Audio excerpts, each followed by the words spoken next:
लद्दाख में ऐसे 7 पॉइंट्स यानी कि अहम इलाके हैं जिन पर चीन की नजर दशकों से गड़ी हुई है। 1962 से पहले और उसके बाद से लेकर अब तक इन इलाकों पर चीन ने बार बार कब्जा जमाने की कोशिश की है, लेकिन सेना ने इस बार जिस तरह से गलवान में चीन की हरकत को नाकाम किया, उसी तरह पहले भी चीन को मुंहतोड़ जवाब दिया है।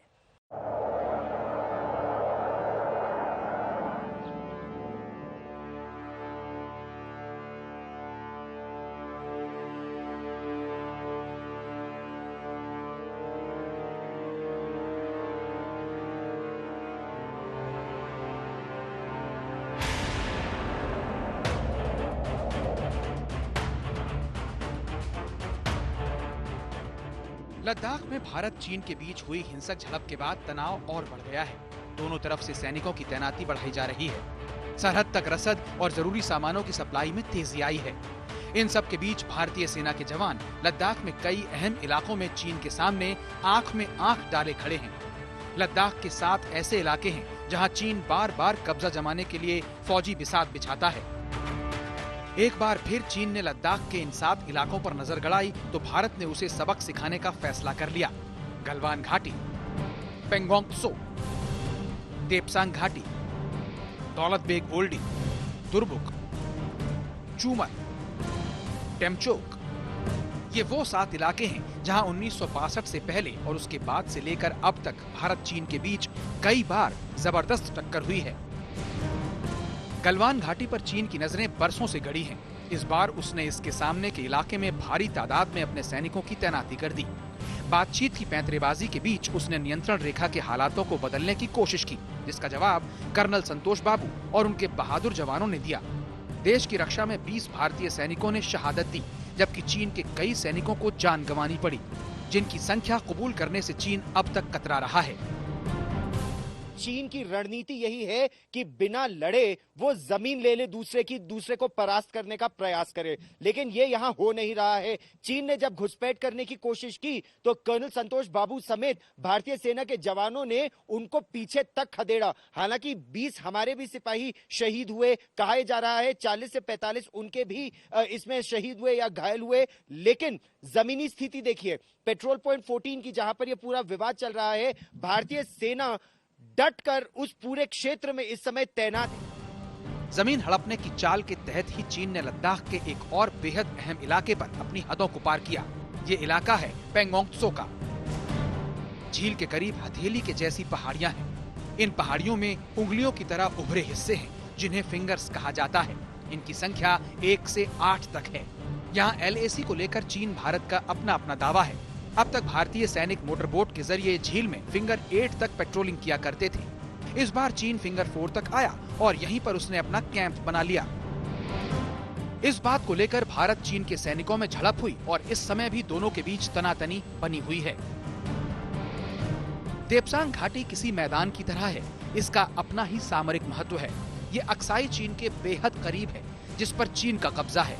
यहाँ 2013 में चीन के सैनिकों ने घुसपैठ की थी, लेकिन भारतीय सेना के कड़े विरोध के बाद चीन पीछे हट गया।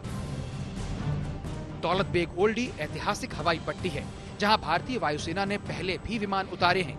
ये हवाई पट्टी इस लिहाज से अहम है कि ये एक तरफ जहां सियाचिन से करीब है, वहीं दूसरी तरफ अक्साई चीन के भी नजदीक है। सैनिकों, साजो सामान और रसद को दुर्गम इलाके तक पहुंचाने के लिए दौलत बेग ओल्डी बेहद अहम है। 2 साल पहले वायुसेना ने 500 टन के साजो सामान से भरे ग्लोब मास्टर समेत अपने 16 बड़े विमानों को उतारकर चीन को स्पष्ट संकेत दे दिया था कि अब वो किसी गलतफहमी में ना रहे। सेना की मजबूती और चीन से उसके कब्जे वाले अक्साई चीन इलाके को वापस लेने के मोदी सरकार के दावों ने भी चीन की नींद उड़ा दी है।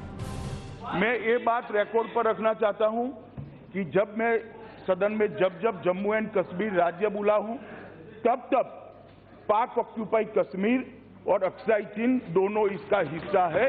ये बात को इस एडवांस्ड लैंडिंग ग्राउंड को फिर से एक्टिव कर दिया गया है। दुरबुक में भारतीय सेना का ठिकाना है और अक्सर चीन इस पर कब्जा जमाने की कोशिश करता रहा है। 1962 का युद्ध भी इन इलाकों में लड़ा गया था। भारत ने दौलत बेग ओल्डी लैंडिंग ग्राउंड तक पहुंचने के लिए यहाँ से जो 255 किलोमीटर लंबी दुरबुक श्योक DBO रोड बनाई है, वो गलवान घाटी के करीब से होकर गुजरती है।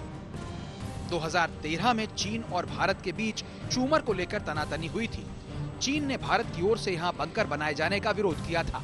उसने कहा था कि भारत यहाँ अपने बंकरों को ध्वस्त करे, लेकिन भारत ने ऐसा करने से साफ इनकार कर दिया। चीन के सैनिक यहाँ 1.5 किलोमीटर तक घुस आए थे, लेकिन भारतीय सेना ने उन्हें पीछे खदेड़ दिया।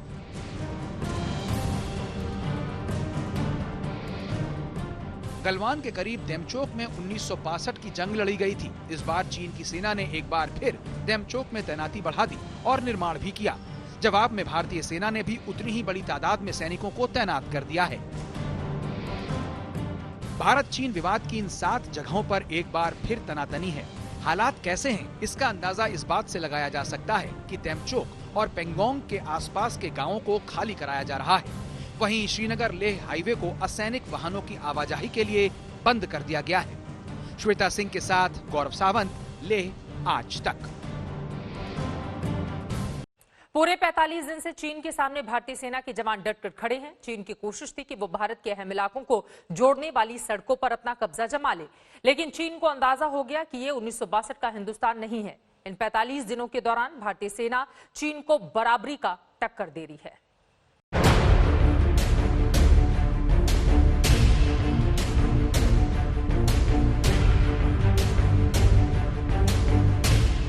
सोमवार रात चीनी सैनिकों की धोखेबाजी का मुंहतोड़ जवाब देने के बाद अब भारतीय सेना इस मोर्चे पर कोई कसर छोड़ने को तैयार नहीं है। सेना ने चीन के साथ फॉरवर्ड लाइन पर स्थित अपने मोर्चे पर तैनाती बढ़ा दी है। मेजर जनरल स्तर पर बातचीत का रास्ता खुला है, लेकिन सेना ने साफ कर दिया है कि गलवान घाटी में पहले की स्थिति बहाल करने के अलावा चीन के पास कोई दूसरा रास्ता नहीं है। वहीं गलवान घाटी पर दावा ठोकने की चालबाजी में लगी चीनी सेना के रुख की वजह से बातचीत का ना कोई हल निकल रहा है, ना ही इसकी उम्मीद नजर आ रही है। इसी रास्ते पर भारत को चलना चाहिए, इसी रास्ते पर चीन को चलना चाहिए। दोनों बड़े देश हैं और पूरी सिंसियरिटी से ये प्रयत्न करना चाहिए कि ये जो चीन ने एक एग्रेसिव स्टेप गलवान वैली में ही नहीं पूरे LAC के आसपास 3-4 जगह लिया है, उसको वो समझें कि ये गलत है और अपना जो उन्होंने प्रभुत्व बनाने की कोशिश की है उससे पीछे हट जाए। दरअसल 6 जून को कोर कमांडर लेवल की लंबी बैठक के बाद कई मुद्दों पर सहमति बनी थी। उसके मुताबिक तय हुआ था कि अगले दौर की बातचीत से पहले चीन की सेना पीछे हट जाएगी, लेकिन चीन ने जैसी धोखेबाजी की उसके बाद उस पर रत्ती भर यकीन करना मुश्किल है। और अब यहाँ तैनाती लंबी चलेगी ये तो तय है, चाहे भारत की तरफ से हो चाहे चीन की तरफ से हो, लेकिन भारत ने बिल्कुल दिखा दिया है कि वो चीन के प्रयासों को सफल नहीं होने देंगे। और चीन का जो ग्लोबल टाइम्स है वो यही प्रोपेगेंडा निरंतर कर रहा है जो जमीन पर फेल हो रहा है। चीन ने लद्दाख में साजिश की शुरुआत अप्रैल महीने के आखिर में ही कर दी थी। पेंगोंग त्सो में दोनों देशों के सैनिकों के बीच झड़प 5 मई को हुई थी। 1 मई से चीन के सैनिकों ने हलचल शुरू कर दी थी। पेंगोंग त्सो और गलवान घाटी के 3 अन्य स्थानों पर उसके सैनिक इकट्ठा हो गए। 5 दिन बाद 10 मई को उत्तरी सिक्किम के नाकुला सेक्टर में दोनों देशों के सैनिकों में झड़प हुई। पत्थरबाजी में बड़ी संख्या में दोनों देशों के सैनिक घायल हुए।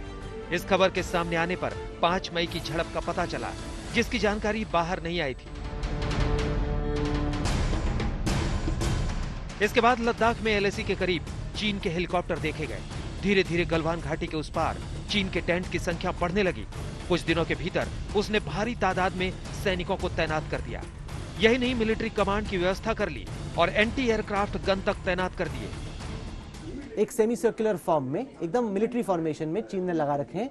ये 8 एयर डिफेंस गन्स हैं और उन गन्स को डायरेक्ट करने के लिए ये एयर डिफेंस का कमांड पोस्ट चाइना ने यहाँ पर बना रखा है। यही नहीं, इसके अलावा अगर आप यहाँ पे देखें तो पेट्रोल के टैंक, साथ ही साथ साजो सामान और पूरा मिलिट्री प्रिसिशन के साथ जिस तरीके से हिसाब किताब में लगाया है, यहाँ पे आप वाहन देख सकते हैं, आप टेंट देख सकते हैं, सैन्य साजो सामान बड़ा क्लियरली नजर आ रहा है।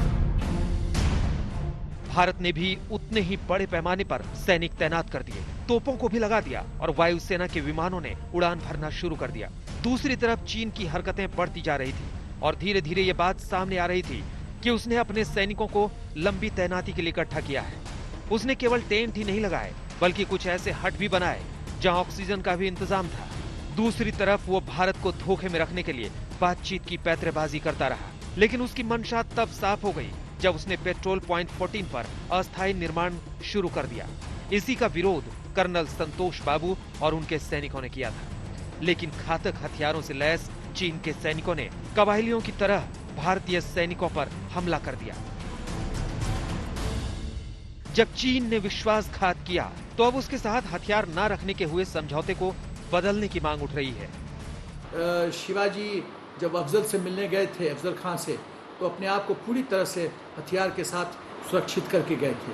उसी तरह से जब हम चाइना से बातचीत करते हैं या संपर्क में रहते हैं या ये भी देखने जाते हैं कि डिसएंगेजमेंट प्रोसेस चल रहा है कि नहीं समझौता के अनुसार, तो हमको चांसेस नहीं लेना है, क्योंकि चीन पे विश्वास करना आत्मघातक होगा। भारतीय सैनिकों पर रॉड से हमला करने वाला चीन दुनिया से अब नजरें नहीं मिला रहा है। जब उसके विदेश मंत्री से पत्रकारों ने चीनी सैनिकों के बर्बर हमले पर सवाल पूछा तो उन्होंने सवालों को नजरअंदाज कर दिया। ऐसे में चीन से सुलह की गुंजाइश खत्म होती जा रही है। 45 दिन की तनातनी में भारत ने 20 जवानों का बलिदान दिया है। साथ ही ये प्रण लिया है कि ये बलिदान व्यर्थ नहीं जाएगा। मैं देश को भरोसा दिलाना चाहता हूं, हमारे जवानों का बलिदान व्यर्थ नहीं जाएगा। ऐसे में बातचीत की भाषा ना समझने वाले चीन को 2020 के भारत की ताकत का एहसास होना जरूरी है।